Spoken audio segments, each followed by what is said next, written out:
অনির্বাণের মা রাইয়ের চরিত্র নিয়ে কুৎসিত মন্তব্য করায় এবার রাইয়ের বিরুদ্ধে চলে গেল রাইয়ের গোটা পরিবার। হ্যাঁ বন্ধুরা, ভিডিওতে লাইক দিয়ে দেখতে থাকুন। অনির্বাণের মা রাইদের বাড়িতে যাওয়া মাত্রই যখন বলতে থাকে যে আপনার মেয়ে সম্পর্কে আপনার আদৌ কোনো ধারণা আছে বলে তো আমার অন্তত আপনাকে দেখে মনে হয় না, কারণ নয়তো বা আপনি এরকম একটা চরিত্রহীন মেয়েকে জন্ম দিয়ে আপনি এতটা নিশ্চিন্তে কী করে বসে থাকতে পারেন বলুন তো।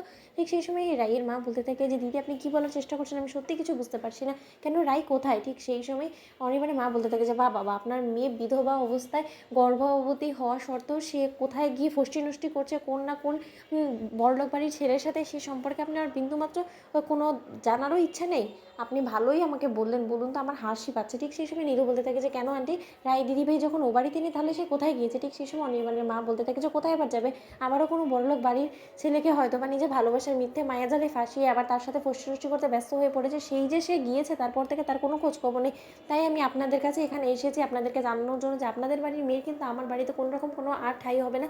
ওকে আর কোনো মতে আমি আমার বাড়িতে আশ্রয় দেবো না। আমার ছেলের বিধবা হওয়া সত্ত্বেও ও যখন আমার ছেলের স্মৃতিটুকু আঁকড়ে ধরে বাঁচতে পারলো না, ও যখন ফের আবার নতুন করে বড়লোক বাড়ির ছেলেকে ফাঁসানোর জন্য ফষ্টি করার জন্য ওর অন্য কোনো বাড়ির মধ্যে চাকরি করার মিথ্যে টালবাহানা করে সেখানেই পড়ে রয়েছে, তাহলে বরঞ্চ ওকে আপনারা বলবেন সেখানেই যাতে থেকে যাও, যাতে কোনো মতে আমার বাড়ির চৌকট অবধি না পেরোনোর চেষ্টা করে, তাহলে কিন্তু আমার থেকে খারাপ কেউ হবে না। আমি এখনও পর্যন্ত মনে প্রাণে বিশ্বাস করি যে আমার ছেলেকেও ইচ্ছাকৃতভাবে হত্যা করেছে, যাতে কিনা ও আমার ছেলের কাছ থেকে চিরতরে এই জীবনে মুক্তি পেয়ে যায়। এবং সেই জিনিসটাই যে আজকে হাড়ে হাড়ে প্রমাণ পাচ্ছি আমি সেটা সকলের কাছে চিৎকার করে এবার বলবো। এবার আমি আমার ছেলের হত্যাকারীর সর্বোচ্চ শাস্তির দাবি করব। এবার আমি আপনাদের বাড়ি থেকে সোজা পুলিশ স্টেশনে যাব। ঠিক সেই সময় রাইয়ের মা বলতে থাকে যে আচ্ছা মিষ্টি, এই সম্পর্কে তোমার কোনো ধারণা আছে যে রাই কোথায় যেতে পারে। ঠিক সেই সময় অনির্বাণের মা বলতে থাকে যে কোথায় আবার যাবে, ওটাও যাওয়ার আগে আমাদেরকে বলেই গিয়েছে যে ও নাকি একটা নতুন চাকরি পেয়েছে এবং নিজের পেট চালানোর দায়ে নাকি সেই চাকরি ও করতে বাধ্য এবং ও করবেই, সেটা আমরা ওকে পারমিশন দেই বা না দিই। তাহলে আপনি বুঝতে পারছেন না যে ও মিথ্যে চাকরি দালবাহানা করছে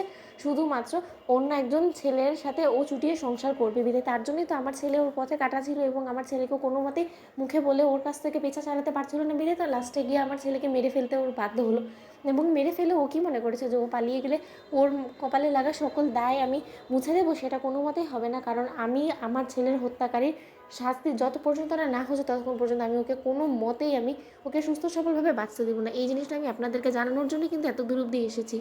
অন্যদিকে নীলু বলতে থাকে যে ছি ছি ছি ছি মা, এবার তুমি কি বলবে বলো তো, কোন মুখে এবার তুমি আন্টির সামনে গিয়ে দাঁড়াবে বলো তো। আন্টি যা কিছু বললো এটা যদি সত্য হয়ে থাকে তাহলে তো আমি বলবো যে দিদিভাই রীতিমতো আমাদের বাড়ির যত মান সম্মান আছে সব কিছু ধুলি সাৎ করে দিয়েছে। দিদিভাইয়ের কী প্রয়োজন ছিল নোংরামোগুলো করার? ও তো আমাদেরকে ভালো ভালো বললেই পারতো যে না আমার অন্য কাউকে মনে ধরেছে এবং আমি অন্য কারো প্রেমে পড়ে গিয়েছি এবং আমি তার সাথেই সংসার করতে চাই। এতে আর যাই হোক না কেন একটা মায়ের বুক তো খালি হতো না, তাই না?